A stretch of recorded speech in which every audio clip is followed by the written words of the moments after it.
നമസ്കാരം. 2009 November 9 US ഫ്ലോറിഡയിലെ plant സിറ്റിയിൽ ഒരു പോലീസ് സ്റ്റേഷനിൽ രണ്ട് ഡിറ്റക്റ്റീവുകളോട് ഒരു വ്യക്തി സംസാരിച്ചുകൊണ്ടിരിക്കുകയാണ്. സെഡ്രിക് എഡോ എന്ന വ്യക്തി ആ ഡിറ്റക്റ്റീവുകളോട് ഒരു പരാതി ബോധിപ്പിക്കാനാണ് അവിടെ എത്തിയത്. അദ്ദേഹത്തിന്റെ ബന്ധു കൂടിയായ എബ്രഹാം ഷേക്സ്പിയർ എന്ന വ്യക്തിയെ കുറെ നാളുകളായി കാണാനില്ല. ഷേക്സ്പിയറിന്റെ ആ മിസ്സിങ്ങിൽ ഒരു അപാകത ഫീൽ ചെയ്തുകൊണ്ടാണ് എൽഡോ ഇപ്പോൾ പോലീസിൽ എത്തിയിരിക്കുന്നത്.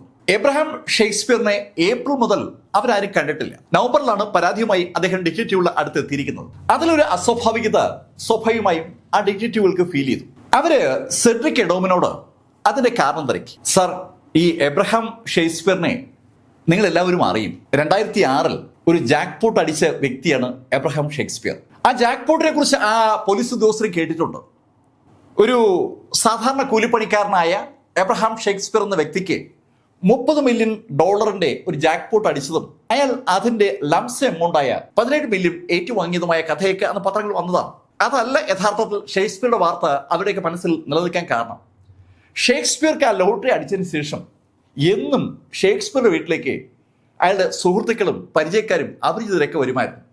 എന്തെങ്കിലുമൊക്കെ അവർക്കൂടി കൊടുക്കണമെന്ന് പറയാനാണ് അവർ വരുമായിരുന്നത്. അത് ഷേക്സ്പിയർക്ക് ഒരു ന്യൂസൻസ് ആയി മാറിയ കാര്യമൊക്കെ അന്ന് ലോക്കൽ പത്രങ്ങൾ റിപ്പോർട്ട് ചെയ്തിരുന്നു. ആ ഷേക്സ്പിയറെയാണ് ഇപ്പോൾ 3 വർഷങ്ങൾക്ക് ശേഷം കാണാനില്ല എന്ന പരാതിയുമായി സെഡ്രിക് എത്തിയിരിക്കുന്നത്. സർ, ഏപ്രിൽ മാസത്തിൽ നമ്മളോട് ഒന്നും പറയാതെ ഷേക്സ്പിയർ എങ്ങോട്ടോ യാത്ര പോയി. യാത്രക്കിടയിൽ ചിലപ്പോഴൊക്കെ ഞങ്ങൾക്ക് മെസ്സേജ് അയക്കുമായിരുന്നു. ഞങ്ങൾ ആ മെസ്സേജിന് മറുപടി കൊടുക്കുമ്പോൾ ചിലപ്പോൾ മറുപടി തരും, ചിലപ്പോൾ മറുപടി തരില്ല. സെഡ്രിക് അങ്ങനെ പറഞ്ഞതും ആ ഡിറ്റക്റ്റീവിൽ ഒരാൾ സെഡ്രിക്കിനോട് ചോദിച്ചു, അല്ല സെഡ്രിക്, അയാള് റെഗുലറായി മെസ്സേജ് അയക്കുകയില്ലേ, പിന്നെന്താ നിങ്ങൾക്ക് സംശയം? സർ, അവിടെയാണ് ഒരു വിഷയം. സെഡ്രിക്കിന് എഴുത്തും വായനൊന്നും അറിയില്ല. വളരെ കുറച്ച് നാളുകൾ മാത്രമാണ് സെഡ്രിക്ക് സ്കൂളിൽ ഉണ്ടായിരുന്നത്. സെഡ്രിക്ക് ഞങ്ങൾക്ക് അയക്കുന്ന മെസ്സേജുകൾ സെഡ്രിക്ക് അയച്ചതല്ല എന്നൊരു തോന്നൽ ഞങ്ങൾക്ക് എല്ലാവർക്കും ഉണ്ട്. നല്ല എഴുത്തും വായനയും അറിയാവുന്ന വിവരമുള്ള ആരോ മെസ്സേജ് അയക്കുന്നത് പോലെ ഞങ്ങൾക്ക് തോന്നുകയാണ്. ഓക്കെ, ആ മെസ്സേജുകൾ നിങ്ങളുടെ കയ്യിലുണ്ടോ? സെഡ്രിക്ക് ഉടൻ തന്നെ അയാളുടെ ഫോണിൽ വന്ന മെസ്സേജുകളൊക്കെ ആ ഡിറ്റക്റ്റീവ്സിനെ കാണിച്ചു. ഏപ്രിൽ മാസം മുതൽ ഈ കഴിഞ്ഞ നവംബർ മാസം വരെ പലപ്പോഴും എബ്രഹാം ഷേക്സ്പിയർ മെസ്സേജ് അയച്ചതിന്റെ ഒരു സ്ക്രീൻഷോട്ടാണ് അയാളുടെ കൈവശമുള്ളത്. ഈ സെഡ്രിക്കിന് മാത്രമല്ല അയാൾ മെസ്സേജ് അയച്ചിരിക്കുന്നത്, മറ്റ് ബന്ധുക്കൾക്കൊക്കെ മെസ്സേജ് അയച്ചിട്ടുണ്ട്. ആ എല്ലാ മെസ്സേജും സെഡ്രിക്ക് കളക്ട് ചെയ്തിരിക്കുകയാണ്. ആ മെസ്സേജുകളിലൂടെ കടന്നുപോയ ഡിറ്റക്റ്റീവ്സ് ആ മെസ്സേജിലെ വാചകങ്ങൾ പ്രത്യേകം ശ്രദ്ധിച്ചു. നല്ല അടിപൊളി ഇംഗ്ലീഷിലാണ് എബ്രഹാം ഷേക്സ്പിയർ ശരിക്കും മെസ്സേജ് ചെയ്തിരിക്കുന്നത്. സാക്ഷാൽ വില്യം ഷേക്സ്പിയറെ അനുസ്മരിപ്പിക്കുന്ന ഭാഷ ചില സ്ഥലത്തെങ്കിലും കാണാനുമുണ്ട്. ആ കാര്യത്തെക്കുറിച്ച് ആലോചിച്ചപ്പോൾ ഡിറ്റക്റ്റീവ്സിന് സ്വാഭാവികമായും ഒരു ചിരി വരികയാണ്. എന്തായാലും സെഡ്രിക്ക് പറഞ്ഞ കാര്യം ഒന്ന് തിരക്കാമെന്ന് കരുതി അവര് ഒരു മാൻ മിസ്സിംഗ് കേസ് രജിസ്റ്റർ ചെയ്തു. എബ്രഹാം ഷേക്സ്പിയറുമായി ബന്ധപ്പെട്ട് ഒരുപാട് ഇൻഫർമേഷൻ ഓൾറെഡി പോലീസിന്റെ കൈവശമുണ്ട്. എബ്രഹാം ഷേക്സ്പിയർ അവിടെ ആ പ്ലാന്റ് സിറ്റിയിൽ സകല ആളുകളെ ഞെട്ടിച്ച ജാക്ക് പോട്ട് വിന്നറാണ്. ഒരു വെറും സാധാരണക്കാരൻ $17 മില്യൺ ഒരു ജാക്ക് പോട്ട് സ്വന്തമാക്കുമ്പോൾ അയാള് സ്വാഭാവികമായും എല്ലാവരും ശ്രദ്ധയപ്പെടും. അതിനുശേഷം അയാളുടെ തിരക്കി അപരിചിതർ ഉൾപ്പെടെയുള്ള ആളുകൾ നിരന്തരമായി അയാളുടെ വീട്ടിൽ കയറി ഇറങ്ങിയതും അയാൾക്കതൊരു ശല്യമായതും ഒക്കെ പലപ്പോഴും ലോക്കൽ ചാനലുകളുടെയും അതുപോലെ ലോക്കൽ പത്രങ്ങളുടെയും ഒരു ഇഷ്ട വിഷയമായിരുന്നു. അതിന്റെയൊക്കെ രേഖകൾ ആ ഡിറ്റക്റ്റീവ്സ് കളക്ട് ചെയ്തു. അവര് അതിനുശേഷം എബ്രഹാം ഷേക്സ്പിയറുമായി ബന്ധപ്പെട്ട ആളുകളുടെ ഒരു ലിസ്റ്റ് തയ്യാറാക്കി. സെഡ്രിക്കിന്റെ പരാതി ഫയൽ സ്വീകരിച്ച ആ ഡിറ്റക്റ്റീവ്സ് ഈ എബ്രഹാം ഷേക്സ്പിയറുമായി ബന്ധപ്പെട്ട ആളുകളുടെ ഒരു ലിസ്റ്റ് തയ്യാറാക്കിയതിനു ശേഷം ഷേക്സ്പിയറിന്റെ വീട്ടിലെത്തി. ആ ഡിറ്റക്റ്റീവ്സ് ആദ്യം എത്തിയത് ഷേക്സ്പിയറിന്റെ ഒരു ലീവ് ഇൻ പാർട്ട്ണറുടെ വീട്ടിലാണ്. ശരിക്കും ഷേക്സ്പിയർ വിവാഹം കഴിച്ചിട്ടില്ല, എന്നാലും അയാൾക്ക് 2 ആൺകുട്ടികളുണ്ട്. 14 വയസ്സുള്ള ആ മൂത്ത കുട്ടിയുടെ വീട്ടിലാണ് ഷേക്സ്പിയറെ തിരക്കി പോലീസ് എത്തുന്നത്. ആ ഡിറ്റക്റ്റീവ്സ് അവരോട് സംസാരിച്ചു. അവർക്കും സെഡ്രിക്ക് പറഞ്ഞ അതേ അഭിപ്രായമാണ് ഉള്ളത്. ഏപ്രിലിന്റെ തുടക്കത്തിലാണ് അവർ അവസാനമായി എബ്രഹാമിനെ കണ്ടത്.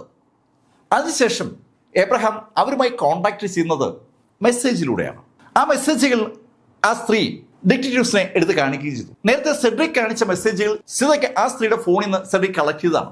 ആ മെസ്സേജുകൾ വന്നിരിക്കുന്ന ഡേറ്റുകൾ ആ സ്ത്രീയുടെ മൊബൈലിലുണ്ട്. പോലീസ് ആ ഇൻഫർമേഷൻ ഉടൻ തന്നെ അവിടുത്തെ സൈബർ സെല്ലിന് ഹാൻഡ് ഓവർ ചെയ്തു. എബ്രഹാം ഷേക്സ്പിയർ ആ മെസ്സേജുകൾ അയച്ചിരിക്കുന്നത് ഏത് സ്ഥലത്താണെന്ന് കണ്ടെത്താനുള്ള നിർദ്ദേശമാണ് ഡിറ്റക്റ്റീവ്സ് സൈബർ സെല്ലിന് കൊടുത്തത്. അതോടൊപ്പം എബ്രഹാം ഷേക്സ്പിയറുടെ മൊബൈൽ ഫോൺ ട്രാക്ക് ചെയ്യാനുള്ള നിർദ്ദേശം കൊടുത്തു. എബ്രഹാമിന്റെ ആ ലീവ് ഇൻ പാർട്ട്ണറുടെ അടുത്ത് നിന്ന് ഡിറ്റക്റ്റീവ്സ് നേരെ പോയത് എബ്രഹാമിന്റെ അമ്മയുടെ അടുത്തേക്കാണ്. അവരും എബ്രഹാമിന്റെ മിസ്സിങ്ങിനെ കുറിച്ച് അറിഞ്ഞിട്ടുണ്ട്. എലിസബത്ത് ഓക്കർ എന്ന ആ സ്ത്രീക്ക് ശരിക്കും മകനായ എബ്രഹാമിനെ കുറിച്ച് പറയാൻ 100 നാവാണ്. എബ്രഹാമിനെ അവര് കാര്യമായി ഒന്നും പഠിപ്പിച്ചിട്ടില്ല, സ്കൂളിലേക്ക് അയച്ചിട്ടില്ല എന്ന് തന്നെ പറയാം. സ്കൂളിൽ ജസ്റ്റ് എൻറോൾ ചെയ്തപ്പോൾ തന്നെ അവൻ ഡ്രോപ്പ് ഔട്ട് ആവുകയായിരുന്നു. എന്നിട്ടും അവന് ഭാഗ്യമുണ്ടായതുകൊണ്ടാണ് ആ ജാക്ക് പോട്ട് അടിച്ചത്. ജാക്ക് പോട്ട് ലഭിച്ചിട്ടും അഹങ്കാരം തീരെ ഇല്ലാത്ത വ്യക്തിയാണ് എബ്രഹാം ഷേക്സ്പിയർ എന്നാണ് ഈ എലിസബത്തിന്റെ അഭിപ്രായം.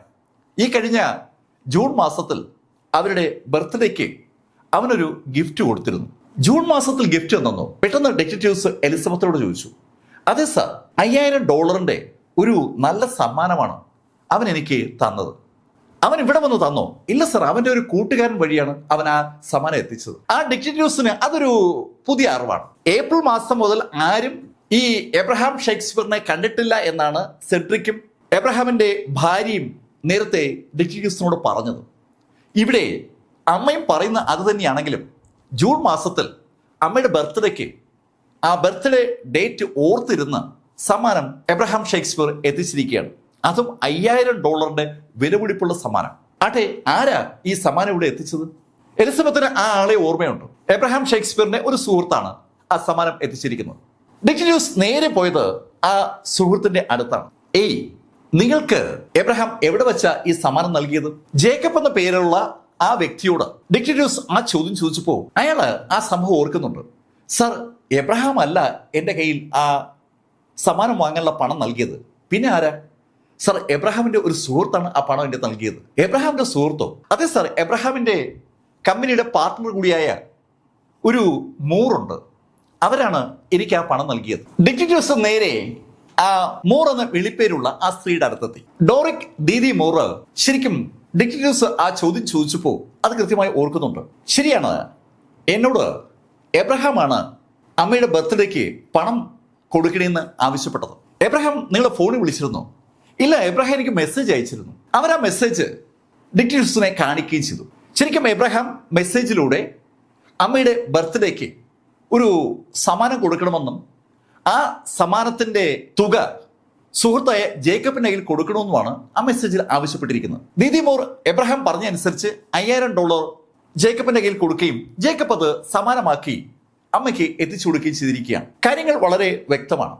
ഇത്രയും ആയപ്പോ ഡിറ്റക്റ്റീവ്സ് ദീദി മോറിനോട് ചോദിച്ചു, അല്ല, ഈ എബ്രഹാമിനെ മിസ്സായിട്ട് ഒരുപാട് നാളായല്ലോ, നിങ്ങൾക്ക് എബ്രഹാം എവിടെ പോയിരിക്കുന്നു എന്നറിയാവോ? അങ്ങനെ ഡിറ്റക്റ്റീവ്സ് ചോദിച്ചതും ദീദി മോറ് അല്പനേരം ആലോചിച്ചിട്ട് പറഞ്ഞു, ഏപ്രിലിന്റെ തുടക്കത്തിൽ എന്നോട് ഇനി കുറച്ച് നാൾ ഇവിടെ നിൽക്കുന്നില്ല, ഒന്ന് കറങ്ങാൻ പോവുകയാണെന്നൊക്കെ പറഞ്ഞിരുന്നു. എബ്രഹാം ഇവിടെ നിന്ന് നേരെ ടെക്സാസിലേക്കാണ് പോയത്. അവിടെ നിന്ന് ജമൈക്കയിലേക്കും അവിടെ നിന്ന് കരീബിയൻ ഭാഗത്തേക്കാണ് പോയിരിക്കുന്നത്. അങ്ങനെ പോയെന്നാണ് മെസ്സേജ് വഴി എബ്രഹാം എന്നോട് പറഞ്ഞത്. അവരുടെ കയ്യിൽ അതിൻ്റെയൊക്കെ മെസ്സേജും ഉണ്ട്. ദീദി മോർ ആ ഭാഗത്തു നിന്നൊക്കെ എബ്രഹാം ഷേക്സ്പിയർ ദീദിക്ക് അയച്ചിരിക്കുന്ന മെസ്സേജ് പോലീസിനെടുത്ത് കാണിക്കുകയും ചെയ്തു. ദീദി മോറിന് അത്തരം മെസ്സേജുകൾ അയക്കാൻ കാരണമുണ്ട്. ദീദി ഈ ഷേക്സ്പിയറുമായി ചേർന്നിട്ട് ഒരു ജോയിന്റ് വെഞ്ചർ റൺ ചെയ്യുന്നുണ്ട്. അക്കാര്യം അവൾ ഡിറ്റക്റ്റീവ്സിനോട് പറയുകയും ചെയ്തു. എബ്രഹാം ഷേക്സ്പിയർ LLC എന്ന കമ്പനിയാണ് അവര് രണ്ടുപേരും കൂടി ചേർന്ന് റൺ ചെയ്യുന്നത്. അതുകൊണ്ടാണ് അയാൾ പോയ സ്ഥലത്തു നിന്നൊക്കെ കൃത്യമായി മെസ്സേജ് എബ്രഹാം ഷേക്സ്പിയർ ദീദിക്ക് അയച്ചിരിക്കുന്നത്. ഇത്രയും കാര്യങ്ങളായതും ഡിറ്റക്റ്റീവ്സ് ദീദി മോറോട് ചോദിച്ചു, അല്ല, ഈ എബ്രഹാം നിങ്ങളെ ഫോണിൽ വിളിച്ചിട്ടേ ഇല്ല? ഇല്ല, എന്നെ ഫോണിൽ വിളിച്ചിട്ടേ ഇല്ല. എന്നെ അവസാനമായി ഫോണിൽ വിളിച്ചത് ഏപ്രിലിന്റെ തുടക്കത്തിലാണ്. എനിക്ക് മെസ്സേജ് ചെയ്യുമ്പോഴൊക്കെ ഞാൻ തിരിച്ച് ഫോൺ വിളിക്കാൻ ശ്രമിക്കുമ്പോൾ ഫോണ് കണക്ട് ആവുന്നില്ല. മെസ്സേജിലൂടെ മാത്രമാണ് എബ്രഹാം എന്നോട് പിന്നീട് കോണ്ടാക്ട് ചെയ്തിട്ടുള്ളത്. ഡിറ്റക്റ്റീവ്സ് അവരോട് ചോദിച്ചു, എന്തുകൊണ്ടാ ഈ എബ്രഹാം ആളുകളെ ബന്ധപ്പെടാതെ മാറി നിന്നത്? അതിനൊരു കാരണമുണ്ട്. 2006 ഈ ജാക്ക് പോട്ട് അടിച്ചതിന് ശേഷം സകല ആളുകളും എബ്രഹാമിനെ സമീപിച്ചിരുന്നു. ചെറുതും വലുതുമായ തുക കടം ചോദിച്ചാണ് അവരൊക്കെ എത്തിയത്. ആദ്യമൊക്കെ എബ്രഹാം പലർക്കും പണം കൊടുക്കുകയും ചെയ്തു. പക്ഷെ ചോദിക്കുന്ന ആളുകളുടെ എണ്ണം കൂടി വന്നപ്പോൾ എബ്രഹാമിന് അതൊരു ബുദ്ധിമുട്ടായി മാറി. പല സുഹൃത്തുക്കളും എബ്രഹാം പണം കൊടുക്കാതായതോടുകൂടി ശത്രുക്കളാകുകയും ചെയ്തു. സുഹൃത്തുക്കൾ മാത്രമല്ല, ബന്ധുക്കളും ശത്രുക്കളായി. ഈ ആളുകളുടെ ശത്രുതയിൽ നിന്ന് രക്ഷപ്പെടണമെന്ന് എബ്രഹാമിന് ഒരു ആഗ്രഹം ഉണ്ടായിരുന്നു. എന്നോട് പലപ്പോഴും അത് സംസാരിച്ചിട്ടുണ്ട്. എനിക്ക് തോന്നുന്നത് എബ്രഹാം ആ കാരണത്താൽ എങ്ങോട്ട് മാറിയെന്നാണ്. സുഹൃത്തുക്കളും ബന്ധുക്കളും ഒക്കെ പണം സ്ഥിരമായി ചോദിക്കുമ്പോൾ കൊടുക്കാൻ പറ്റാത്ത സാഹചര്യത്തിലേക്ക് എബ്രഹാം എത്തിയിരുന്നു. എബ്രഹാം പണം കൊടുക്കാതായതോടുകൂടി പലരും എബ്രഹാമിനെ ശത്രുവായിട്ടാണ് കണ്ടത്. ഇതേ സാഹചര്യം പലപ്പോഴും ഇവിടെ കേരളത്തിൽ ലോട്ടറി അടിക്കുമ്പോഴും ഉണ്ടാകാറുണ്ട്. ലോട്ടറി അടിച്ച ആളുടെ വീട്ടിലേക്ക് പരിചയക്കാരും അപരിചിതരും ഒക്കെ ഇടിച്ചു കയറും. അവർ ചോദിക്കുന്ന പണം കൊടുക്കാൻ ലോട്ടറി അടിച്ചാൽ വിസമ്മതിക്ക് നടത്തുന്ന പലപ്പോഴും പ്രശ്നങ്ങൾ ഉണ്ടാവുകയും ചെയ്യും. ഈ സംഭവവികാസങ്ങൾ ലോകത്ത് എല്ലായിടത്തും ഒരുപോലെയാണ്. അത് ആ ഡിറ്റക്റ്റീവ്സിനും അറിയാം. അതറിയാവുന്ന ഡിറ്റക്റ്റീവ്സ് ദീദി മോറോട് ചോദിച്ചു, അല്ല, ഈ പണം ചോദിച്ച ആരെങ്കിലും ഇനി എബ്രഹാമിനെ അപകടപ്പെടുത്തി കാണോ? അങ്ങനെ ഡിറ്റക്റ്റീവ്സ് ചോദിച്ചതും അവര് എന്തോ ആലോചിച്ചു. അതായത് പണ്ട് അങ്ങനെ ഒരു വിഷയം ഉണ്ടായി. ഈ ലോട്ടറി അടിച്ച സമയത്ത് ഫോർഡ് എന്ന വ്യക്തിയുമായി എബ്രഹാമിന് ഒരു വിഷയം ഉണ്ടായിരുന്നു. ഫോർഡ് എബ്രഹാമിനെതിരെ കോടതി കേസ് കൊടുക്കുക വരെ ചെയ്തു. അങ്ങനെ ദീദി മോർ പറഞ്ഞതും പോലീസ് ഫോർഡിന്റെ അഡ്രസ് കളക്ട് ചെയ്തു. ഡിറ്റക്റ്റീവ്സ് ഫോർഡിന്റെ വസതിയിലെത്തിയ ഡിറ്റക്റ്റീവ്സ് ഫോർഡിനോട് എബ്രഹാം ഷേക്സ്പിയറുമായിട്ടുള്ള വിഷയത്തെക്കുറിച്ച് ചോദിച്ചപ്പോൾ അയാൾക്ക് ആ സംഭവങ്ങൾ നല്ലപോലെ ഓർമ്മയുണ്ട്. അയാൾ ഡിറ്റക്റ്റീവ്സിനോട് സംസാരിച്ചു തുടങ്ങി. എബ്രഹാം ഷേക്സ്പിയറും മിഖൈൽ ഫോർഡും കോ വർക്കേഴ്സ് ആയിരുന്നു. അവര് വിവിധ സ്ഥാപനങ്ങൾക്ക് വേണ്ടി സാധനങ്ങൾ ഡെലിവറി ചെയ്യുന്ന ഏജന്റുകളാണ്. വാഹനത്തിൽ സാധനങ്ങളുമായിട്ട് മിയാമിയിലേക്ക് അവരിങ്ങനെ പൊയ്ക്കൊണ്ടിരിക്കുമ്പോൾ ഫ്രോസ്റ്റ് പോസ്റ്റ് എന്ന് പറഞ്ഞ സ്ഥലത്ത് അവരുടെ വാഹനം നിർത്തിയതും മിഖൈൽ ഫോർഡ് വാഹനത്തിൽ നിന്ന് ഇറങ്ങി. അയാള് ഷേക്സ്പിയറിനോട് എന്തെങ്കിലും കുടിക്കാൻ വാങ്ങണമെന്ന് ചോദിച്ചപ്പോൾ ഷേക്സ്പിയർ അയാളോട് പറഞ്ഞു, ഏയ് എനിക്കൊന്നും വേണ്ട. അങ്ങനെ പറഞ്ഞ ഷേക്സ്പിയറിന്റെ ദൃഷ്ടി അപ്പോഴാണ് അവിടെ എഴുതി വെച്ചിരിക്കുന്ന ഒരു ബോർഡിൽ പതിഞ്ഞത്. ജാക്ക്പോട്ട് ടിക്കറ്റുകൾ വിൽപ്പനയ്ക്കുണ്ട് എന്നുള്ള ബോർഡ് കണ്ട ഷേക്സ്പിയർ $5 മിഖൈൽ ഫോർഡിന് കൊടുത്തു. ആ $5 ഉപയോഗിച്ച് 2 ടിക്കറ്റ് വാങ്ങാനാണ് ഫോർഡിനോട് എബ്രഹാം ഷേക്സ്പിയർ ആവശ്യപ്പെട്ടത്. അതിന്റെ അടിസ്ഥാനത്തിൽ ഡ്രിങ്ക്സ് ഒക്കെ വാങ്ങി വരുന്ന സമയത്ത് ഫോർഡ് 2 ടിക്കറ്റ് കൂടി വാങ്ങിക്കുകയും അത് ഷേക്സ്പിയറിന് കൊടുക്കുകയും ചെയ്തു. പക്ഷേ ആ ടിക്കറ്റുകൾ ഒന്നിന് ജാക്ക്പോട്ട് അടിച്ചപ്പോൾ ടിക്കറ്റ് വാങ്ങിച്ചുകൊണ്ട് കൊടുത്ത ഫോർഡ് സുഹൃത്തു കൂടിയായ എബ്രഹാം ഷേക്സ്പിയറിനോട് അയാളെ ഒന്ന് സഹായിക്കണമെന്ന് ആവശ്യപ്പെട്ടിരുന്നു. വളരെ സൗഹൃദത്തിലാണ് അയാൾ ആവശ്യപ്പെട്ടത്. $1 മില്യൺ അത്ര മാത്രമേ അയാൾ ആവശ്യപ്പെട്ടുള്ളൂ. $30 മില്യൺ ലോട്ടറിയാണ് ശരിക്കും എബ്രഹാം ഷേക്സ്പിയറിന് അടിച്ചത്. ലംസമായിട്ട് എമൗണ്ട് കൈപ്പറ്റുമ്പോൾ അതിൻ്റെ എമൗണ്ട് കുറയും. അങ്ങനെയാണ് $17 മില്യൺ എബ്രഹാമിൻ്റെ ആ ലോട്ടറി തുക മാറിയത്. അതിൽ നിന്ന് വെറും $1 മില്യൺ മാത്രമാണ് എബ്രഹാമിൻ്റെ സുഹൃത്ത് മിഖൈൽ ഫോർഡ് ആവശ്യപ്പെട്ടത്. പക്ഷേ എബ്രഹാം ആ ആവശ്യം അംഗീകരിച്ചില്ല. അങ്ങനെ അവർ തമ്മിലുള്ള ആ സൗഹൃദം മുറിഞ്ഞപ്പോൾ ഫോർഡ് കോടതിയിൽ കേസുമായി എത്തി. താൻ വാങ്ങിച്ച ടിക്കറ്റ് തൻ്റെ പേഴ്സിൽ ഇരിക്കുമ്പോൾ പേഴ്സിൽ നിന്ന് താൻ അറിയാതെ എബ്രഹാം അടിച്ചു മാറ്റിയതാണെന്നാണ് ഫോർഡിൻ്റെ കേസ്. ആ കേസ് കോടതിയിൽ വലിയ കോലാഹലം ഉണ്ടാക്കിയ സംഭവമാണ്. ജൂറി അംഗങ്ങളും ജഡ്ജും ഒക്കെ ആ വിചാരണ കഴിഞ്ഞതും അസന്നിഗ്ധമായി ആ വിധി പ്രഖ്യാപിക്കുകയായിരുന്നു. ഫോർഡ് പറഞ്ഞത് 100% കളവാണ്. ആ ടിക്കറ്റ് വാങ്ങിച്ചിരിക്കുന്നത് എബ്രഹാം ഷേക്സ്പിയർ തന്നെയാണ്. എബ്രഹാം ഷേക്സ്പിയറോട് ലോട്ടറി അടിച്ചതിന് ശേഷം ഈ ഫോർഡ് ചെന്ന് തുക ആവശ്യപ്പെടുന്നത് സൗഹൃദത്തിന്റെ രൂപത്തിലാണ്. അതിന് ധാരാളം സാക്ഷികളുണ്ട്. അന്നൊന്നും അയാൾ പറയാതിരുന്ന കാര്യം പിന്നീട് കേസ് രൂപത്തിൽ അവതരിപ്പിച്ചിടത്താണ് ശരിക്കും ഫോർഡിന് അബദ്ധം പറ്റിയത്. എന്തായാലും ഷേക്സ്പിയറിന്റെ ആ ലോട്ടറിയുടെ പുറകിൽ ഷേക്സ്പിയറിന് ഒപ്പുണ്ടായിരുന്നു. ഫോർഡിന്റെ പേഴ്സിനകത്തു നിന്നാണ് ആ ടിക്കറ്റ് എടുത്തെങ്കിൽ ഉറപ്പായും ആ ടിക്കറ്റിന് പുറകിൽ ഫോർഡിന്റെ സിഗ്നേച്ചറാണ് കാണേണ്ടത്. അവിടെ തന്നെ ആ കള്ളം പൊളിഞ്ഞതാണ്. ഈ വിവരങ്ങളൊക്കെ മിഖൈൽ ഫോർഡിൽ നിന്ന് ഡിറ്റക്റ്റീവ്സ് മനസ്സിലാക്കി. ഡിറ്റക്റ്റീവ്സ് മിഖൈൽ ഫോർഡിനോട് ചോദിച്ചു, ഈ പണം കിട്ടാത്തോണ്ട് നീ അവനെ ഇനി വകവരുത്തുകയും ചെയ്തു? സാർ എന്തായി പറയുന്നത്? ഞാന് ഷേക്സ്പിയറിനെ കണ്ടിട്ട് കാലം ഒരുപാടായി. അന്നത്തെ കേസിന് ശേഷം പിന്നീട് ഞാൻ അവനെ കണ്ടിട്ടേ ഇല്ല. മിഖൈൽ ഫോർഡിനെ സംശയത്തിന്റെ മുൾമുനയിൽ നിർത്താൻ എന്തായാലും ഡിറ്റക്റ്റീവ്സ് തീരുമാനിച്ചു. അയാളുടെ പേരിന് ചുറ്റും ഡിറ്റക്റ്റീവ്സ് ഒരു ചുവന്ന വൃത്തം വരച്ചു എന്ന് പറയാം. അയാളെക്കുറിച്ച് കൂടുതൽ വിവരങ്ങൾ തിരക്കേണ്ടിയിരിക്കുന്നു. മിഖൈൽ ഫോർഡിന്റെ അടുത്തുനിന്ന് ഓഫീസിലേക്ക് ആ ഡിറ്റക്റ്റീവ്സ് മടങ്ങിയെത്തുമ്പോൾ അവരെ കാത്ത് സൈബർ സെല്ലിന്റെ ഒരു കോളുണ്ട്. സൈബർ സെല്ല് അവരെ അവരുടെ ഓഫീസിലേക്ക് വിളിപ്പിച്ചിരിക്കുകയാണ്. ആ ഡിറ്റക്റ്റീവ്സ് ഉടനെ സൈബർ സെല്ലിന്റെ കേന്ദ്രത്തിലെത്തി. അവിടെ ആ സൈബർ സെൽ ഉദ്യോഗസ്ഥൻ അവർക്ക് ചില കാഴ്ചകൾ കാണിച്ചു കൊടുത്തു. എബ്രഹാം ഷേക്സ്പിയർ ഫ്ലോറിഡയിൽ നിന്ന് ടെക്സാസിലേക്കും അവിടെ നിന്ന് ജമൈക്കിലേക്കും പോയി എന്നാണ് നേരത്തെ മൂറ് ആ ഡിറ്റക്റ്റീവ്സിനോട് പറഞ്ഞത്. അവിടേക്ക് വെച്ച് എബ്രഹാം ഷേക്സ്പിയർ മെസ്സേജ് അയച്ചിരിക്കുന്ന കാര്യം മൂറ് തന്നെ ഡിറ്റക്റ്റീവ്സിനെ കാണിച്ചതുമാണ്. ആ ആ കാര്യം ഓർമ്മയുള്ള ആ ഡിറ്റക്റ്റീവ്സ് അവിടെ സൈബർ വിദഗ്ധൻ കാണിച്ച ചില ഡോക്യുമെന്റ്സിൽ കണ്ട് ശരിക്കും അമ്പരന്ന് പോവുകയാണ്. ഈ പറഞ്ഞ കാലഘട്ടത്തിൽ സാക്ഷാൽ എബ്രഹാം ഷേക്സ്പിയറുടെ ആ മൊബൈൽ ഫോൺ ആ പ്ലാന്റ് സിറ്റി തന്നെ ഉണ്ട്. ആ പ്ലാന്റ് സിറ്റി വിട്ട് ആ മൊബൈൽ ഫോൺ സഞ്ചരിച്ചിട്ടേ ഇല്ല. മൊബൈൽ ടവർ ലൊക്കേഷൻ അത് വ്യക്തമാക്കുകയാണ്. പ്ലാന്റ് സിറ്റിയിൽ നിന്ന് പുറത്തേക്ക് പോയിട്ടില്ലാത്ത ആ മൊബൈൽ ഫോണിൽ നിന്നുള്ള മെസ്സേജുകളാണ് ടെക്സാസിൽ നിന്നും അതുപോലെ ജമൈക്കയിൽ നിന്നൊക്കെ ദീദി മൂറിന് ലഭിച്ചുവെന്ന് ദീദി മൂർ പറയുന്നത്. സ്വാഭാവികമായിട്ടും പോലീസിന് ഒരു സംശയം ദീദി മൂറിന്റെ ആ സംഭാഷണത്തിൽ ഉണ്ടാവുകയാണ്. അവര് ദീദി മൂറിന്റെ പേരിന് ചുറ്റുമായി ഒരു ചുവന്ന വൃത്തം വരച്ചു. സംശയിക്കാൻ കഴിയുന്ന രണ്ടാമത്തെ വ്യക്തിയായി അങ്ങനെ ദീദി മൂർ മാറി. ദീദി മൂറിന്റെ മുകളിൽ ഒരു സംശയം ഉണ്ടായതും ആ ഡിറ്റക്റ്റീവ്സ് അവരുടെ ഹയർ ഓഫീഷ്യലുമായി ആ വിവരം ചർച്ച ചെയ്തു. അതിനുശേഷം അവർ ദീദി മൂറുമായി ബന്ധപ്പെട്ട വിവരങ്ങളൊക്കെ ശേഖരിച്ചു തുടങ്ങി. ദീദി മൂറും എബ്രഹാം ഷേക്സ്പിയർ LLC എന്ന കമ്പനി രജിസ്റ്റർ ചെയ്തിട്ടുള്ള കാര്യം ദീദി മൂറിനെ കണ്ട നിമിഷം തന്നെ ദീദി മൂർ ആ ഡിറ്റക്റ്റീവ്സിനോട് പറഞ്ഞതാണ്. ഡിറ്റക്റ്റീവ്സ് ഉടൻ തന്നെ ആ എബ്രഹാം ഷേക്സ്പിയർ LLCയുടെ ഡോക്യുമെന്റുകൾ എടുപ്പിച്ചു. ആ ഡോക്യുമെന്റുകളിലൂടെ കടന്നുപോയ ഡിറ്റക്റ്റീവ്സിന് ശരിക്കും അമ്പരപ്പിക്കുന്ന ഒരു ഇൻഫർമേഷൻ അതീത് കിട്ടിയത് എബ്രഹാം ഷേക്സ്പിയർ LLC എന്ന കമ്പനിയുടെ ഏതാണ്ട് പൂർണ്ണ അധികാരവും ശരിക്കും ദീദി മൂറിനാണ്. ഈ എബ്രഹാമിന് എഴുത്തും വായനൊന്നും അറിയില്ല എന്നുള്ള കാര്യം അയാളുടെ ഭാര്യയും അമ്മയും സുഹൃത്തുക്കളും ഒക്കെ നേരത്തെ തന്നെ പോലീസിനോട് പറഞ്ഞതാണ്. എഴുത്തും വായനയും അറിയാത്ത എബ്രഹാം ഷേക്സ്പിയറെ കൊണ്ട് ഒരു കമ്പനി രൂപീകരിച്ച് ആ കമ്പനിയുടെ ഭരണം ഏതാണ്ട് പൂർണ്ണമായും ദീദി മൂർ നേടിയിരിക്കുകയാണ്. അതിലൊരു അസ്വാഭാവികത സ്വാഭാവികമായിട്ടും ആ ഡിറ്റക്റ്റീവ്സിനും മേലുദ്യോഗസ്ഥർക്കും തോന്നി. അവര് ദീദി മൂർ ആ കമ്പനിയുമായി കണക്ട് ചെയ്ത് നടത്തിയിരിക്കുന്ന ആക്ടിവിറ്റീസിലൂടെ ഒന്ന് കടന്നു പോകുന്നത് ആ നിമിഷത്തിലാണ്.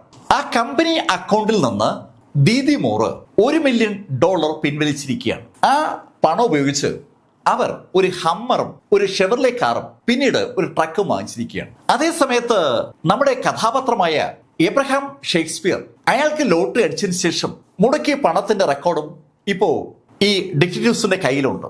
എബ്രഹാം ഷേക്സ്പിയർ ഒരു നിസാൻ കാർ വാങ്ങിച്ചിട്ടുണ്ട്. പിന്നീട് വാങ്ങിച്ചത് ഒരു റോളക്സ് വാച്ചാണ്. അത് ഈ പണയ ഉരുപ്പടികൾ വിൽക്കുന്ന കടയിൽ നിന്നാണ് വാങ്ങിച്ചിരിക്കുന്നത്. ആരോ പണയം വെച്ച് ഒരു സെക്കൻഡ് ഹാൻഡ് റോളക്സ് വാച്ചാണ് ശരിക്കും എബ്രഹാം വാങ്ങിച്ചിരിക്കുന്നത്.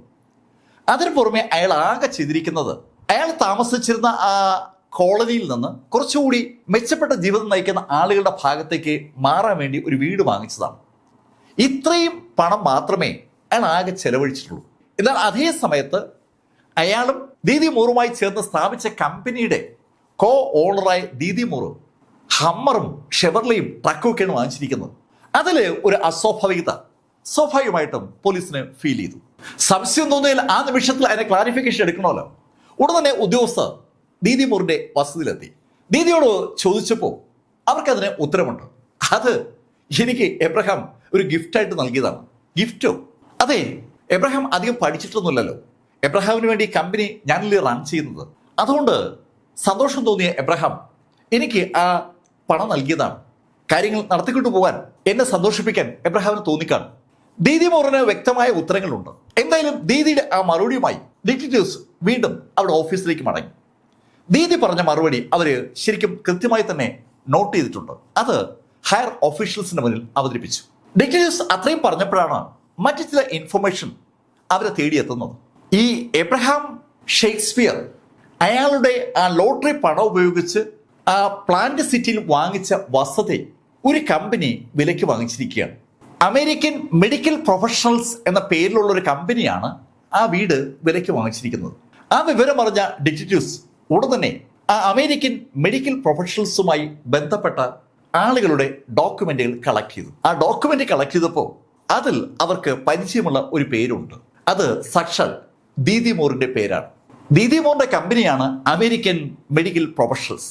അമേരിക്കൻ മെഡിക്കൽ പ്രൊഫഷണൽസിന്റെ പേരിൽ ദീദി മൂർ സാക്ഷാൽ എബ്രഹാം ഷേക്സ്പിയറിന്റെ കമ്പനി വിലയ്ക്ക് വാങ്ങിച്ചിരിക്കുകയാണ്. ആ ഡോക്യുമെന്റിലൊക്കെയും എബ്രഹാം സൈൻ ചെയ്തിട്ടുണ്ട്. വളരെ കൃത്യമായിട്ട് നിയമാനുസൃതമായി നടന്നിരിക്കുന്ന ഒരു ട്രാൻസാക്ഷനാണ്. ആ ട്രാൻസാക്ഷൻ നടന്നിരിക്കുന്ന ഡേറ്റാണ് പോലീസിനെ അമ്പരപ്പിച്ചിരിക്കുന്നത്. ആ ഡേറ്റ് 2009 മാർച്ച് മാസത്തിലെയാണ്. ഏപ്രിൽ മുതലാണ് ഷേക്സ്പിയറിനെ കാണാതായത്. ഷേക്സ്പിയറെ കാണാതാകുന്നതിന് മുന്നേ തന്നെ അയാൾ ആ വീട് അമേരിക്കൻ മെഡിക്കൽ പ്രൊഫഷണലിന് വിറ്റിരിക്കുകയാണ്, ഈ ദീദി മൂറിന്റെ കമ്പനിക്ക്. അതിനകത്ത് ഒരു വല്ലാത്തൊരു അസ്വാഭാവികത പോലീസിന് തോന്നി. മാർച്ച് മാസത്തിൽ ആ വീട് വിറ്റതിന് ശേഷവും ആ വീട്ടിൽ എബ്രഹാമിന്റെ ആ ലിവ് ഇൻ പാർട്ണറും മകനും ഒക്കെ താമസിക്കുകയാണ്. അവരാരെങ്കിലും ഈ വിവരം അറിഞ്ഞു എന്നറിയാൻ ഒരു കൗതുകം സ്വാഭാവികമായി പോലീസിനുണ്ടായി. പോലീസ് ആ വീട്ടിലെത്തി അവരോട് കാര്യങ്ങൾ തിരക്കി. അങ്ങനെ ഒരു സംഭവത്തെക്കുറിച്ച് അവരാരും അറിഞ്ഞിട്ടേയില്ല. എഴുത്തും വായനയും അറിഞ്ഞുകൂടാത്ത എബ്രഹാം ഷേക്സ്പിയറിനെ കൊണ്ട് ഇനി ഈ ദീദി മൂറിന്റെ കമ്പനിക്കാർ പറ്റിച്ചു ഒപ്പിടിച്ചു വാങ്ങിച്ചതാണോ? സംശയം തോന്നിയ പോലീസ് ദീദി മൂറിനെ കുറിച്ച് കൂടുതൽ അന്വേഷിച്ചു തുടങ്ങുന്നത് ആ നിമിഷത്തിലാണ്. അങ്ങനെ അന്വേഷിക്കുമ്പോഴാണ് ദീദി മൂറിന്റെ ഒരു ബാക്ക് ഹിസ്റ്ററി പോലീസിന്റെ കൈവശം കിട്ടുന്നത്. 1992 ഈ ദീദി മൂർ വിവാഹം കഴിക്കുന്നത്. 95 അവർക്കൊരു മകൻ പിറക്കുന്നത്. അതൊക്കെ കഴിഞ്ഞ് 4-5 കൊല്ലം കഴിഞ്ഞപ്പോൾ 2001 അവരെ പോലീസ് ഒരു കേസിൽ അറസ്റ്റ് ചെയ്തിട്ടുണ്ട്. ഒരു ഇൻഷുറൻസ് തട്ടിപ്പുമായി ബന്ധിപ്പിച്ചുകൊണ്ടാണ് അവരെ പോലീസ് അറസ്റ്റ് ചെയ്തത്. കോടതി അവർക്ക് 1 വർഷത്തെ നല്ല നടപ്പ് ജാമ്യം അനുവദിച്ചിരുന്നു. ശരിക്കും ഒരു പ്രൊബേഷൻ പീരീഡ്. ആ പീരീഡിനകത്ത് ഏതെങ്കിലും ക്രിമിനൽ ആക്ടിവിറ്റീസിൽ അവർ ഏർപ്പെട്ടാൽ ജാമ്യം റദ്ദാവുകയും അവർ ജയിലിലാവുകയും ചെയ്യും. ആ ഒരു കണ്ടീഷനിലാണ് അവർക്ക് പ്രൊബേഷൻ അനുവദിച്ചത്. 2002 അവർ ബാങ്ക്രപ്റ്റായി എന്ന് പറഞ്ഞുകൊണ്ട് കോടതി സമീപിക്കുകയും ചെയ്തിരുന്നു. ശരിക്കും അവർ പാപ്പരായി. 2002 പാപ്പരായ ആ ദീദി മൂറാണ് പിന്നീട് കമ്പനികൾ സ്ഥാപിച്ചിരിക്കുന്നതും സ്വത്തുക്കൾ ആർജിച്ചിരിക്കുന്നതും. അവിടെ സ്വാഭാവികമായിട്ടും ഒരുപാട് സംശയം ഉണ്ടാവുകയാണ്. ദീദി മൂറിനെ കുറിച്ചുള്ള പോലീസിന്റെ സംശയം കൂടിക്കൂടി വരികയാണ്. എബ്രഹാം ഷേക്സ്പിയറിന്റെ തിരോധാനവും ദീദി മൂറും തമ്മിൽ ഒരു ബന്ധമുണ്ടെന്നുള്ള ഒരു ധ്വനി സ്വാഭാവികമായിട്ടും അന്വേഷണ ഉദ്യോഗസ്ഥന്മാർക്കിടയിൽ ഉണ്ടായിട്ടുണ്ട്. അവര് ഈ കാര്യങ്ങളൊക്കെ വളരെ രഹസ്യമായിട്ടാണ് അന്വേഷിക്കുന്നത്. ഈ സമയമായപ്പോ ശരിക്കും ഈ ഫ്ലോറിഡയിൽ ജനം ഈ വിഷയം വളരെ സീരിയസ് ആയി എടുത്തു കഴിഞ്ഞിരുന്നു. സകല മാധ്യമങ്ങളും ഈ വാർത്ത റിപ്പോർട്ട് ചെയ്യുകയാണ്. 2009 ഏപ്രിൽ മാസം മുതൽ മിസ്സായിരിക്കുന്ന എബ്രഹാം ഷേക്സ്പിയർ ശരിക്കും എവിടെയാണ് പോയത്? അദ്ദേഹത്തിന് ഇനി ആരെങ്കിലും അപകടപ്പെടുത്തിയതാണോ? ലോട്ടറി അടിച്ചു എന്ന ഒരൊറ്റ കുഴപ്പം മാത്രമേ എബ്രഹാം ഷേക്സ്പിയർക്ക് ഉണ്ടായിട്ടുള്ളൂ. ആ ലോട്ടറി പണം പിടുങ്ങാൻ വേണ്ടി ആരെങ്കിലും ഷേക്സ്പിയറെ തട്ടിക്കൊണ്ടുപോയതാണോ? ആരെങ്കിലും അയാളെ വകവരുത്തിയോ? 100,000 ചോദ്യങ്ങളാണ് ചാനലുകളിലും പത്രങ്ങളിലും ഒക്കെ വരുന്നത്. ഒരുപാട് സമ്മേളനങ്ങളും ഒരുപാട് സെമിനാറുകളും ഒരുപാട് മീറ്റിങ്ങുകളും ഒക്കെ അതിന്റെ ഫലമായിട്ടുണ്ടായി. ധാരാളം കോർണർ മീറ്റിങ്ങുകളിൽ ഈ ചോദ്യങ്ങൾ ഉന്നയിക്കപ്പെട്ടു. ശരിക്കും ഒരു പ്രഷർ പോലീസിന് മുകളിൽ അനുഭവപ്പെടുകയാണ്. എബ്രഹാം ഷേക്സ്പിയർ എവിടെ? എബ്രഹാം ഷേക്സ്പിയർ എവിടെ? എബ്രഹാം ഷേക്സ്പിയറെ കണ്ടുപിടിക്കൂ. എബ്രഹാം ഷേക്സ്പിയറെ കണ്ടുപിടിക്കുന്നതിൽ പോലീസിന് ഒരുപാട് പാളിച്ചു പറ്റുന്നുണ്ട്, പോലീസിന് അനാസ്ഥ അന്വേഷിക്കണം എന്നൊക്കെ പറഞ്ഞ് പലതരത്തിലുള്ള കമന്റുകൾ വരികയാണ്. ശരിക്കും ആ പ്രഷർ അങ്ങനെ കൂടിക്കൂടി വരുമ്പോൾ ഈ ദീദി മൂറും പോലീസിന് മുകളിൽ പ്രഷർ എത്തി തുടങ്ങി. ദീദി മൂർ എബ്രഹാം ഷേക്സ്പിയറെ കുറിച്ച് ഒരു പുസ്തകം എഴുതാനായിട്ട് അയാളെക്കുറിച്ചുള്ള ഡോക്യുമെന്റ് തയ്യാറാക്കിക്കൊണ്ടിരിക്കുമ്പോഴാണ് ശരിക്കും എബ്രഹാം ഷേക്സ്പിയർ അപ്രത്യക്ഷമായിരിക്കുന്നത്. അവൾ പത്രസമ്മേളനം നടത്തി ആ കാര്യം പത്രക്കാരോട് പറയുകയും ചെയ്തു. എബ്രഹാം ഷേക്സ്പിയർ ശരിക്കൊരു മനുഷ്യ സ്നേഹിയാണ്. അയാൾ ഒരുപാട് ആളുകളെ പല ശൈലിയിലും സഹായിച്ച വ്യക്തിയാണ്. ആ ആളുടെ തിരോധാനവുമായി ബന്ധപ്പെട്ടുകൊണ്ട് പോലീസ് ഒരു തരത്തിലുള്ള അന്വേഷണവും നടത്തുന്നില്ല, പോലീസ് ഇരട്ടി തപ്പുകയാണെന്നൊക്കെ ഉള്ള ശൈലിയിൽ ദീദി മൂറും പ്രസ്താവന ഇറക്കി. ദീദി മൂർ ഷേക്സ്പിയറുമായി ബന്ധപ്പെട്ട് ഒരു കമ്പനി റൺ ചെയ്യുന്ന വ്യക്തി കൂടിയാണ്. അതുകൊണ്ട് തന്നെ ദീദി മൂറിന്റെ ആ അഭിപ്രായം വളരെ വലിയ ക്യാപ്ഷനോടുകൂടി പത്രങ്ങളിൽ പ്രിന്റ് ചെയ്ത് വരികയും ചെയ്തു. ശരിക്കും പോലീസിന് മുകളിലുള്ള പ്രഷർ അങ്ങനെ കൂടിക്കൂടി വരുമ്പോഴാണ് ഈ പ്ലെയിൻറ്റ് സിറ്റിയിലെ ഷെരീഫിന് ഒരു അജ്ഞാത സന്ദേശം ലഭിക്കുന്നത്. ഒരു ഫോൺ കോളാണ് ഷെരീഫിന് കിട്ടിയത്. ആ കോള് വിളിച്ചയാള് ഷെരീഫിനോട് ഒരു കാര്യം പറഞ്ഞു. ആ കാര്യം ഒരു രഹസ്യം പറയും പോലെയാണ് അയാൾ പറഞ്ഞത്. ആ കോള് വിളിച്ചയാളുടെ ഐഡന്റിറ്റി ഷെരീഫിന് അറിയാം. ആ കോള് വിളിച്ചയാള് അങ്ങനെ വെറുതെ ഒരു കാര്യം പറയില്ല എന്ന കാര്യവും ഷെരീഫിന് അറിയാം. ഷെരീഫ് ആ നിമിഷത്തിനെ എബ്രഹാം ഷേക്സ്പിയറിന്റെ കേസ് അന്വേഷിക്കുന്ന പോലീസ് ഉദ്യോഗസ്ഥരെ അദ്ദേഹത്തിന്റെ ഓഫീസിലേക്ക് വിളിച്ചു വരുത്തി. അവരോട് അദ്ദേഹം അറിഞ്ഞ കാര്യം സൂചിപ്പിച്ചു. പെട്ടെന്ന് തന്നെ അതുമായി ബന്ധിപ്പിച്ച് അനന്തര നടപടികളുണ്ടായി. ദീദി മൂറിന്റെ വസതി സെർച്ച് ചെയ്യാനുള്ള സെർച്ച് വാറണ്ട് കണക്റ്റഡ് കോടതിയിൽ നിന്ന് ഉടൻ തന്നെ അന്വേഷണ ഉദ്യോഗസ്ഥർ വാങ്ങിച്ചു. അതുവരെ ഒരു മാൻ മിസ്സിംഗ് കേസായി രജിസ്റ്റർ ചെയ്തിരുന്ന ആ കേസ് ഷെരീഫ് ഇടപെട്ട് ഒരു ഹോമിസൈഡ് കേസാക്കി മാറ്റി. ഹോമിസൈഡ് ഡിപ്പാർട്ട്മെന്റ് ആ നിമിഷം മുതൽ അന്വേഷണത്തിന്റെ ഭാഗമാകുകയും ചെയ്തു. ഹോമിസൈഡ് ഡിപ്പാർട്ട്മെന്റ് അന്വേഷണത്തിന്റെ ചുമതല ഏറ്റെടുത്തെങ്കിലും അതുവരെ എബ്രഹാം ഷേക്സ്പിയറിന്റെ തിരോധാനത്തെക്കുറിച്ച് അന്വേഷിച്ചുകൊണ്ടിരുന്ന ആ ഡിറ്റക്റ്റീവുകളെ കൂടെ അവർ കൂട്ടിയിരുന്നു. ആ എൻറ്റയർ ടീം ദീദി മൂറിന്റെ വസതിയിലെത്തി. ദീദി മൂറിന്റെ വസതിയിലേക്ക് ഒരു വൻ പോലീസ് സന്നാഹമാണ് എത്തിയിരിക്കുന്നത്. പോലീസ് മാത്രമല്ല, മാധ്യമങ്ങളും ഉണ്ട്, സാക്ഷാൽ ഷെരീഫും കൂടെ ഉണ്ട്. ഷെരീഫ് ഉൾപ്പെടെയുള്ള ഉന്നത ഉദ്യോഗസ്ഥർ സ്ഥലത്തെത്തിയത് കണ്ടതും ആളുകളും ആ ദീദി മൂറിന്റെ വീട്ടിലേക്ക് ഒഴുകിയെത്തി. ഒരുപാട് ആളുകൾ അവിടെ എത്തിയിട്ടുണ്ട്. അന്ന് 2010 ജനുവരി 26 നവംബർ 9 എബ്രഹാം ഷേക്സ്പിയറിനെ കാണാനില്ല എന്ന പരാതി സെഡ്രിക്ക് പോലീസ് കൊടുക്കുന്നത്. ഏകദേശം ഒരു 2.5 മാസമായപ്പോൾ പോലീസ് ഇപ്പോൾ എബ്രഹാം ഷേക്സ്പിയറുടെ ബിസിനസ് പാർട്ണറായ ദീദി മൂറിന്റെ വസതി ഏതാണ്ട് വളഞ്ഞിരിക്കുകയാണെന്ന് പറയാം. ആ വസതി സെർച്ച് വാറന്റ് കാണിച്ച് അവർ സെർച്ച് തുടങ്ങിയപ്പോൾ തന്നെ ദീദി മൂറ് വല്ലാതെ അസ്വസ്ഥയാവുകയാണ്. ആ വീട് മുഴുവൻ അരിച്ചു പറക്കിയ പോലീസ് അതിനുശേഷം വീടിന്റെ പുറകുവശത്തോട്ട് ഇറങ്ങി. ഒരു കോമ്പൗണ്ട് വാളിനകത്തുള്ള വീടാണ്. ആ കോമ്പൗണ്ട് വാളിനകത്ത് ദീദി മൂറിന്റെ പ്രധാന വസതിയുടെ പുറകിലായി പുതുതായി ഒരു നിർമ്മാണം നടന്നിട്ടുണ്ട്. ആ നിർമ്മാണത്തിന്റെ മുകളിൽ ഒരു സ്ലാബ് ഇട്ടിരിക്കുകയാണ്. ആ സ്ലാബിന്റെ മുകളിൽ ഒരു പേര് എഴുതിയിട്ടുണ്ട്. ദീദി മൂറിനോട് അത് എന്താണെന്ന് ചോദിച്ചപ്പോൾ അവളുടെ ഒരു സുഹൃത്തിന്റെ ഓർമ്മയ്ക്കായി അവള് ഒരു സ്മാരകം നിർമ്മിക്കാൻ ഉദ്ദേശിക്കുന്നുണ്ട്, അതിനുവേണ്ടി ഒരു സ്ലാബ് ക്രിയേറ്റ് ചെയ്ത് ഇട്ടതാണെന്ന് ദീദി മൂറ് മറുപടി പറയുകയും ചെയ്തു. പോലീസ് ആ സ്ലാബ് ഇളക്കാനുള്ള പരിപാടിയിലേക്ക് കടന്നു. സ്ലാബ് ഇളക്കുന്നത് ശരിയല്ല, എൻ്റെ സുഹൃത്തിന്റെ ഓർമ്മ നശിപ്പിക്കലാണ് പോലീസ് ചെയ്യുന്നതൊക്കെ ദീദി മൂറ് പറഞ്ഞെങ്കിലും അതൊന്നും മൈൻഡ് ചെയ്യാതെ പോലീസ് സംഘം ആ സ്ലാബ് ഇളക്കി മാറ്റി. ഏകദേശം 9 അടിയോളം താഴ്ചയുള്ള കുഴിയുടെ മുകളിലായിട്ടായിരുന്നു ആ സ്ലാബ് ഇട്ടിരുന്നത്. ആ സ്ലാബ് മാറ്റിയ പോലീസ് സംഘം അകത്തേക്ക് നോക്കുമ്പോൾ അകത്ത് ഒരു ഡെഡ് ബോഡിയുടെ ലക്ഷണം കാണാനുണ്ട്. പോലീസ് ആ ബോഡി മുകളിലേക്ക് എടുപ്പിച്ചു. ആ ബോഡി ശരിക്കും നന്നായിട്ട് അഴുകി മണ്ണിനോട് ലയിച്ചു ചേർന്ന ശൈലിയിലാണ് പോലീസ് കണ്ടതെങ്കിലും അതിനെ മുകളിലേക്ക് എടുപ്പിച്ചു. ഒരു വലിയ പച്ച നിറത്തുള്ള ഷീറ്റിൽ ആ ബോഡി പാർട്സുകളൊക്കെ നിരത്തി വെച്ചു.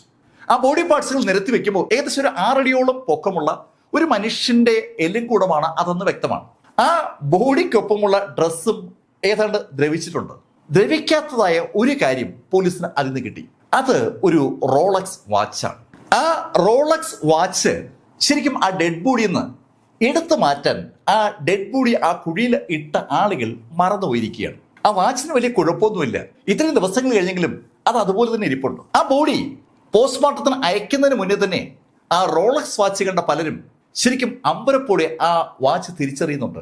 ഇത് നമ്മുടെ എബ്രഹാം ഷേക്സ്പിയറിന്റെ കയ്യിലുണ്ടായിരുന്ന വാച്ചാണല്ലോ. ലോട്ടറി അടിച്ച് എബ്രഹാം ഷേക്സ്പിയർ ഒരു പണയ ഷോപ്പിൽ നിന്ന് ഒരു റോളക്സ് വാച്ച് വാങ്ങിച്ച കഥ എല്ലാവർക്കും അറിയാം. പത്രങ്ങൾ പോലും അത് റിപ്പോർട്ട് ചെയ്തിരുന്നു.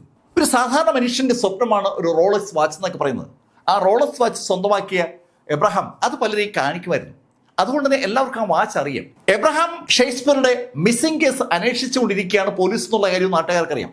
അപ്പോഴാണ് ഇതാ എബ്രഹാമിൻ്റെതെന്ന് തോന്നുന്ന ഒരു റോളക്സ് വാച്ച് ആ കുഴിയിൽ നിന്ന് പോലീസിന് കിട്ടുന്നത്. ശരിക്കും അതൊരു സെൻസേഷണൽ വാർത്തയാവുകയാണ്. ഇതിനിടയിൽ ആ ബോഡിയുടെ ഫോറൻസിക് പരിശോധനയും ഇൻക്വസ്റ്റും നടത്തി അതിവേഗം DNA പരിശോധനയ്ക്ക് വേണ്ടിയുള്ള തയ്യാറെടുപ്പ് തുടങ്ങി. ഇൻക്വസ്റ്റ് നടപടികൾ നടക്കുന്ന സമയത്ത് തന്നെ ഫോറൻസിക് വിദഗ്ധർ ചില കാര്യങ്ങൾ നോട്ട് ചെയ്തിരുന്നു. അത് അവർ പോലീസിന് റിപ്പോർട്ട് ചെയ്തു. ആ വ്യക്തിയുടെ നെഞ്ചിൽ വെടിയുണ്ടകൾ തറച്ചു കയറിയതിന്റെ ഫലമായിട്ട് വാരിയെല്ല് പൊട്ടിയിട്ടുണ്ട്. 0.38 കാലിബറിലുള്ള വെടിയുണ്ടകളാണ് ക്ലോസ് റേഞ്ചിൽ ആ വ്യക്തിയുടെ നെഞ്ചിലേക്ക് കയറിയിരിക്കുന്നത്. ആ ആളെ വെടിവെച്ച കൊന്നത്. അതിനുശേഷമാണ് അയാൾ ഇട്ടിരുന്ന ഡ്രസ്സോട് കൂടി എടുത്ത് ആ കുഴിയിലേക്ക് ഇട്ടിരിക്കുന്നത്. ആ കാര്യം ഉറപ്പാണ്. ഫോറൻസിക് വിദഗ്ധർ അത് പോലീസിനോട് അങ്ങനെ തന്നെ റിപ്പോർട്ട് ചെയ്തിട്ടുണ്ട്. പോസ്റ്റ്മോർട്ടം റിപ്പോർട്ട് വന്നപ്പോൾ ആ കാര്യം കൺഫേം ആയി. പോയിന്റ് ബ്ലാങ്കിൽ ആ വ്യക്തിയെ വെടിവെച്ച് കൊന്നിരിക്കുകയാണ്. ഏകദേശം 6 അടിയോളം പൊക്കമുള്ള കറുത്ത വർഗ്ഗക്കാരനായ ഒരാളാണ് കൊല്ലപ്പെട്ടിരിക്കുന്നത്. ആ കൊല്ലപ്പെട്ടിരിക്കുന്ന ആളുടെ കയ്യിലെ വാച്ച് സകലരും പറയുന്നത് പോലെ എബ്രഹാം ഷേക്സ്പിയറുടെ ആണോ എന്നത് മാത്രമേ ഇനി അറിയേണ്ടതുള്ളൂ. അതിന് DNA പരിശോധനാ ഫലം വരണം. അതിനുവേണ്ടി പോലീസ് കാക്കുമ്പോഴേക്കും ഈ പല്ലുമായി ബന്ധിപ്പിച്ചുകൊണ്ടുള്ള സൂപ്പർ ഇമ്പോസിഷൻ പരിപാടിയിൽ സ്റ്റാർട്ട് ചെയ്തു. ശരിക്കും ആ തല റീക്രിയേറ്റ് ചെയ്യാനുള്ള ഒരു ശ്രമമാണ് അവിടെ നടക്കുന്നത്. ആ റീക്രിയേഷൻ ആക്ടിവിറ്റി നടന്നുകൊണ്ടിരിക്കുമ്പോൾ തന്നെ DNA പരിശോധന ഫലം വന്നു. അത് എബ്രഹാം ഷേക്സ്പിയറിന്റെ ബോഡി തന്നെയാണ്. എബ്രഹാം ഷേക്സ്പിയറിന്റെ ബോഡിയാണ് അതെന്ന് മനസ്സിലായതും എബ്രഹാം ഷേക്സ്പിയറിന്റെ ഫോട്ടോ ഉപയോഗിച്ചുകൊണ്ട് ഒരു ഫേസ് റീക്രിയേറ്റ് ചെയ്യപ്പെട്ടു. ശരിക്കും ഷേക്സ്പിയറിനെ പോലെ തന്നെ ആ ബോഡി അവർ റീക്രിയേറ്റ് ചെയ്തെടുത്തു. ഇനി കഥ ബാക്കി പറയേണ്ടത് ആ കോമ്പൗണ്ടിന്റെ ഉടമയാണ്. കോമ്പൗണ്ടിന്റെ ഉടമ സാക്ഷാൽ ദീദി മൂറാണല്ലോ. ആ കഥ പറയുന്നതിന് വേണ്ടി പോലീസ് ഫെബ്രുവരി 2 ദീദി മൂറിനെ അറസ്റ്റ് ചെയ്തു. അറസ്റ്റിലായ ദീദി നടന്ന സംഭവങ്ങളൊക്കെ പോലീസിനോട് പറഞ്ഞു തുടങ്ങി. എബ്രഹാം ഷേക്സ്പിയർ LLC എന്ന കമ്പനി ദീദി മോറും എബ്രഹാമും കൂടി ചേർന്നാണല്ലോ തുടങ്ങിയത്.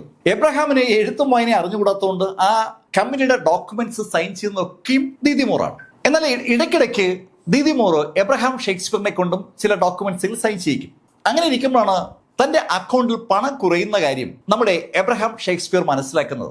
ആണ് ആ കാര്യം ദീദി മോറിനോട് സംസാരിച്ചു തുടങ്ങിയപ്പോൾ ദീദി മോറും എബ്രഹാമും തമ്മിൽ ആ സംഭാഷണത്തിന്റെ പേരിൽ ഒന്ന് ഉരസി.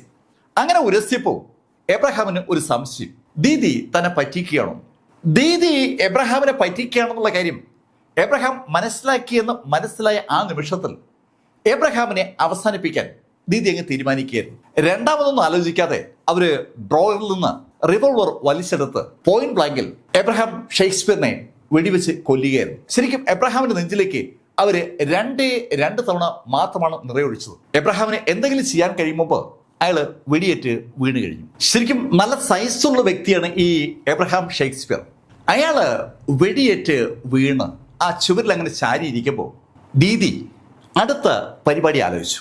ആരും അറിയാതെ എങ്ങനെ ഈ ഷേക്സ്പിയറിന്റെ ബോഡി മറവ് ചെയ്യും. ആ ആലോചനയ്ക്കൊടുവിലാണ് അവര് വീടിന്റെ പുറകുവശത്ത് തന്നെ ഷേക്സ്പിയറിനെ മറവ് ചെയ്യാൻ തീരുമാനിച്ചത്. അവര് ഒരു ജോലിക്കാരനെ അവരുടെ വീട്ടിലേക്ക് വിളിപ്പിച്ച് അവരുടെ വീടിന്റെ പുറകിൽ ഒരു കുഴിയെടുത്തു.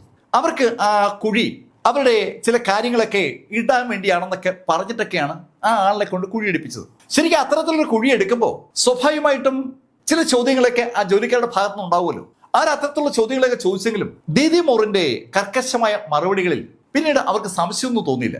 ആ കുഴിയെടുത്ത ടീമിനെ കൊണ്ട് തന്നെ ഒരു വലിയ സ്ലാബ് കൂടി ദീദി ഉണ്ടാക്കിപ്പിച്ചു. ആ സ്ലാബിന്റെ മുകളിൽ അവരുടെ സുഹൃത്തിന്റെ പേരും അവർ എഴുതിപ്പിച്ചു. സുഹൃത്തുമായി ബന്ധപ്പെട്ട കുറേയേറെ കാര്യങ്ങൾ അവരുടെ കൈവശമുണ്ടെന്നും ആ സുഹൃത്ത് മരിച്ചുപോയപ്പോൾ ആ സുഹൃത്തിന്റെ ഓർമ്മ നിലനിർത്താൻ വേണ്ടി അവരുടെ വീടിനോട് ചേർന്ന് തന്നെ അവര് ആ സുഹൃത്തിന്റെ ഓർമ്മകളെ സൂക്ഷിക്കാൻ പോവുകയാണെന്ന് പറഞ്ഞതുകൊണ്ടാണ് ആ ആളുകൾ അങ്ങനെ എഴുതി കൊടുത്തത്.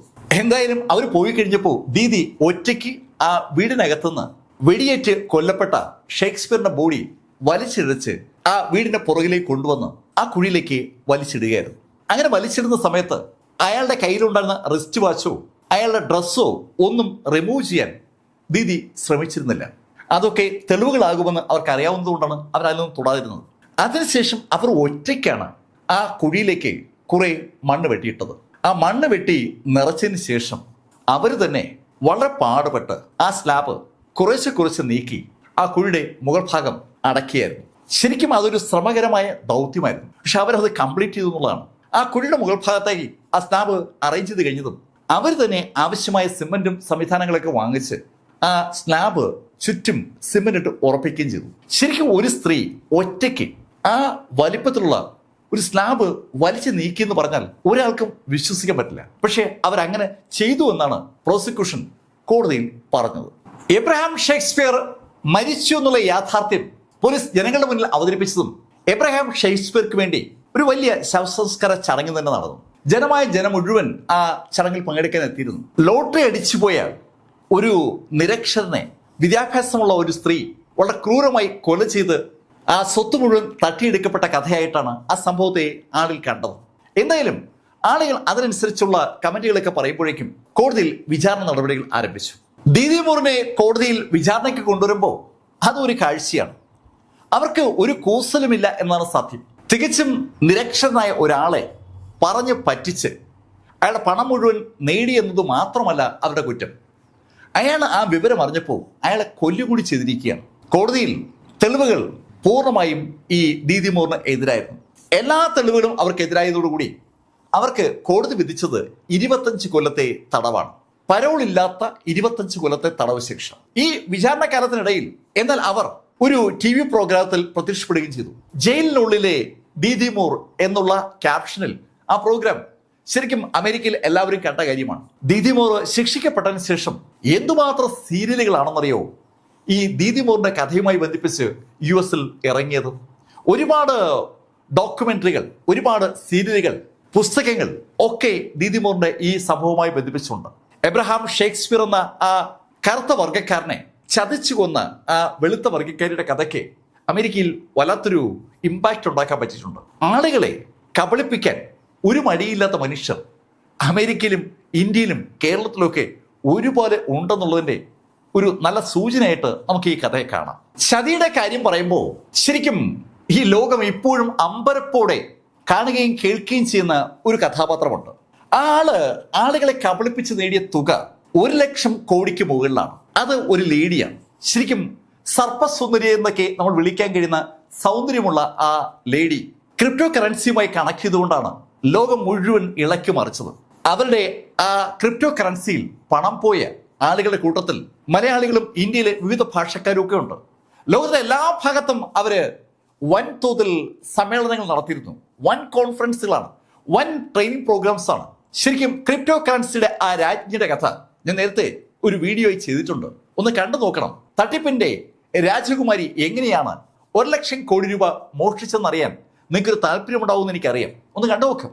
ഈ കഥകളൊക്കെ നിങ്ങളോട് പറഞ്ഞത് ലൈഫിൽ നിന്ന് BS ചന്ദ്രമോഹൻ. കമന്റുകൾ ചെയ്യുക. Thank you.